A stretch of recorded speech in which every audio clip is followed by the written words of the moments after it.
we are back once again with Inward Bound for Mindful Living.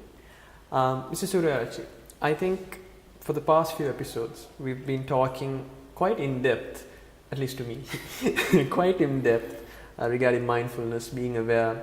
And right now, a very poignant topic that we spoke about was, don't live in the past, but take from it, use it for the present, don't live in the future either.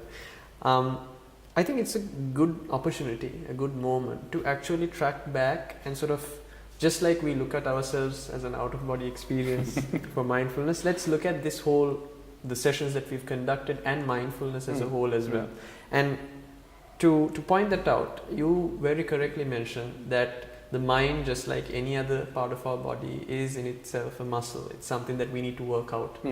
So can we tell our audience as well, just those of whom who are actually joining us very late in this program, why are we doing this? Why exactly are we talking about mindfulness? Why do we need to be aware? The works. Okay, that's a good question. We started this series not because mindfulness is in vogue, because it has helped me, it has helped many others who lead busy lives. Now, what are the indicators of a busy life? Indicators of a busy life is you keep doing things without realizing what you are doing. True. You are so busy and you have no time for yourself. That's one reality of today. As a result, you have no time for yourself, no time for your relationships, and you end up being part of a machine and not realizing why you are doing things. That's one level. Second level is we have this enormous capability to learn and improve ourselves, which no other animal has. They evolve, but they don't consciously think, no wild elephant has ever decided, one day I am going to be the elephant of the Maligawa who carried the casket. True. It has never happened. Yeah. Somebody has to bring the elephant and train. But human beings, on the other hand, has this enormous potential of deciding, I want to move. Now, when you look at how you want to develop yourself, how you want to be better than today, one of the fundamental things is how clear you can think.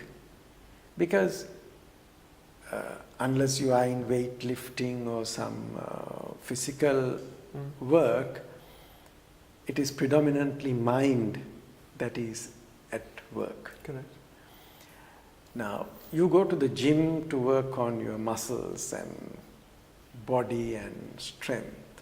Okay, that's good. But that is only 20% of your capabilities as a top executive. True. You need to have good physical health, otherwise you will not have stamina. Yeah. But most of the time what you use is your mind. And that's why end of the day we feel fatigue. You want to just lie down. Why? Because you have used so much of mental energy. And that's why after a hard day's work, if you go for a good walk or a workout in the gym, you feel energized. Feel confident. Confident. Yeah. Now what does that happen? I'm not saying don't go to the gym. Even at gym what happens is you give up what you are doing and you give some space to yourself. Now this giving space to yourself, ideally you should find time, but what we try to explain is you can integrate this into your day-to-day life. Right. I really don't like this word day-to-day life and real life, because there's only one life. Now the people say that day-to-day life means something different to, I don't know, that is life. Life is life. Yeah. Life is life. You can't have, I am going for my office life, I am going for my home life. You can't sort of separate it and segregate it. It's one, yeah. People speak like that. And actually sometime back in management there were concepts like that. Right. You should forget everything once you swipe the card. It doesn't happen. How can you forget? Yeah. It's there.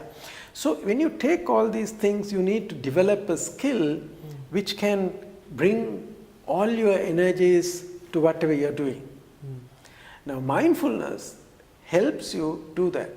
How does it help you do that? You learn to observe things without interfering. And when you do that, you see things much clearer.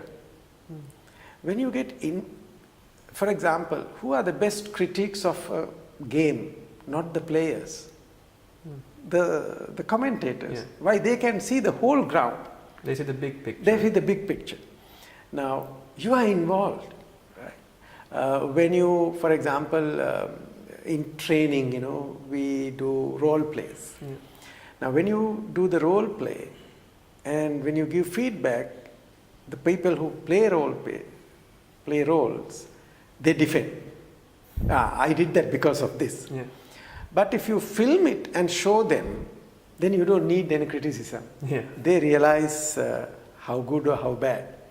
Right. Yeah. For example, say when we watch ourselves on the TV, then we know how good or how bad we perform. Right. Yeah. It's far more powerful than somebody saying, you were not very good or you were lousy last night. Yeah. So, therefore, mindfulness helps you become your own coach in a way. Because as you said, beginning of the program today, by discovering these things, you learn what you did and more importantly, why you did. It's that why component that is... The why component gives you insights. This is what I've been trying to say.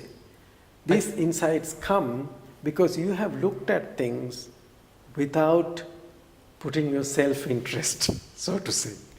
So it's basically, I think that analogy that you brought is quite relevant. I mean, when someone's playing a game, you become tunnel visioned with what you're doing and you see the perspective that you see, and that's about it. Yeah. But a commentator will see everything, and you yourself are going to become your own pretty much critique. You are going to critique yourself and you're going to look at yourself again. I keep using this terminology, but it's an out-of-body experience, so to speak. You're looking at yourself from a distance. So, okay, if we had to put, I think for the benefit of the audience as well, if we had to put into one sentence, what is mindfulness? In mindfulness, what you do is you bring your mind back to the present moment where things happen. Because in the past, what has happened, in future it is going to happen. So, at this moment, you become aware of what's happening. And then, once you become aware, you develop insights. Then you realize why this happens. Then it becomes your own insight into your own life. And once you gain that, your operation is, you operate on a new mind operating system. And I think we need to communicate to the audience as well, Mr. Suresh, that this is something that is shareable as well. I mean, you're talking about this to a group of people. You're talking about this to me as well. And this is not something that should be limited to that, scope of people. You should tell me, I should tell someone else. It's sort of like paying it forward. Exactly, because more people becoming aware, then we'll have better relationships, happier lives. I think we've given our audience a lot to ponder about and to go out there and actually proliferate this message as well. So thank you very much, Mr. Suryachi. Until next time, goodbye.